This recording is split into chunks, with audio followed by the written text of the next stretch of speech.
Wake up, fellow gamers, it's time to die. My Mad Musings this time around is about Frog God Games' old school RPG dungeon crawl classics. It's a cross between the old basic Dungeons & Dragons rule set and some of the new rules introduced in the last few years. It doesn't disguise the fact it's a meat grinder. In fact, it's one of its advertising points. There's no campaign, there's no background information, it's just make a character and throw them into the dungeon. It's lethal, it's brutal, and it's unapologetic. I'm Mr. Welch, and let's start crawling. The game itself started in the 3.0 plague when everybody was creating content for D&D, only it didn't die like most of the books that were released during those black days. It was later revamped for 4th edition until it was finally given its own rule set in 2012. The rulebook Frog God Games came out with was a monster. It's almost 500 pages in length. It's got a retro look, including a large number of illustrations that look straight out of the Dragon Mirth section of the Dragon magazines of old. The game does not even try to appease the people who want D&D art to head back to the Victorian fashion styles that are common today. There's violence, cleavage, chainmail bikinis, midriffs, and even exposed shoulders throughout this book.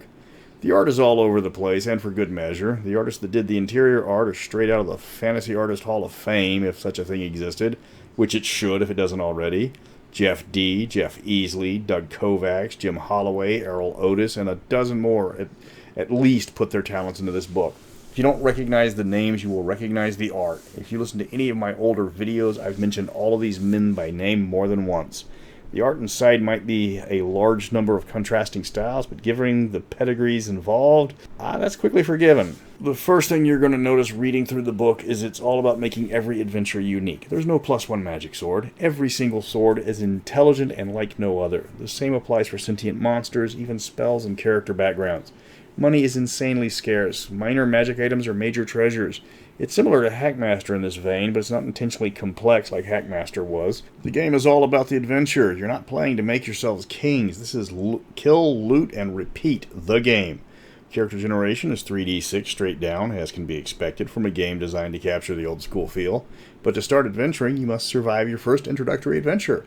Everybody starts as a 0-level character with minimal hit points and almost no combat skills. Adventuring in Dungeon Crawl Classics is serious business, and very few people can become adventurers. And the would-be adventurers die by the dozen just so one of them can become a first-level halfling. Even when you make it through first level, you're still just a few hit points away from dying. You're probably going to go through at least several characters to get the one that actually survives. If you like putting a lot of attention into your character, this isn't the game for you. Mechanics are similar to Mincer's BX series. In fact, the level system of DCC just goes to 10th level. If you hit 10th level, you retire the character and you start a new one. The classes are identical to the BX rules, though fighter is now called warrior and magic users are now wizards. Races are classes, so you've got halflings, elves, and dwarves, just like the old days.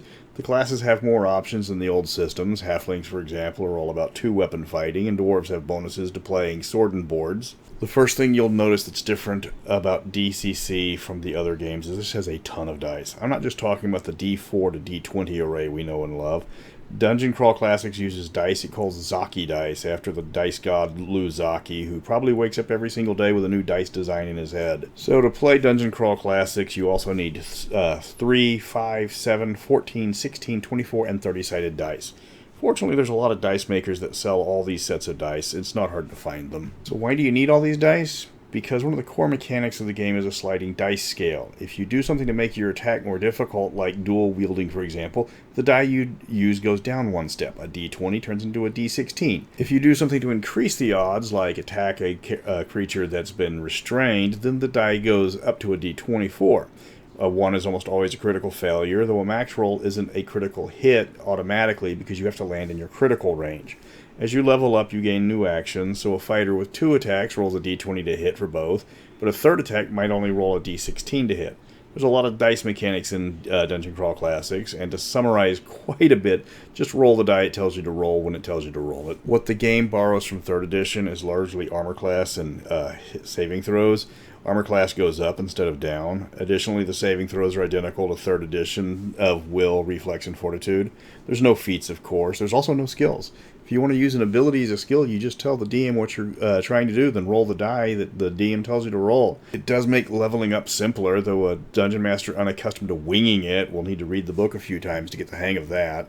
Magic is radically different from the Dungeons & Dragons. Spells are few and success is not guaranteed. When you cast your spell, roll a d20. Add any modifiers and try to hit a target number, usually I think 11 for the low level stuff.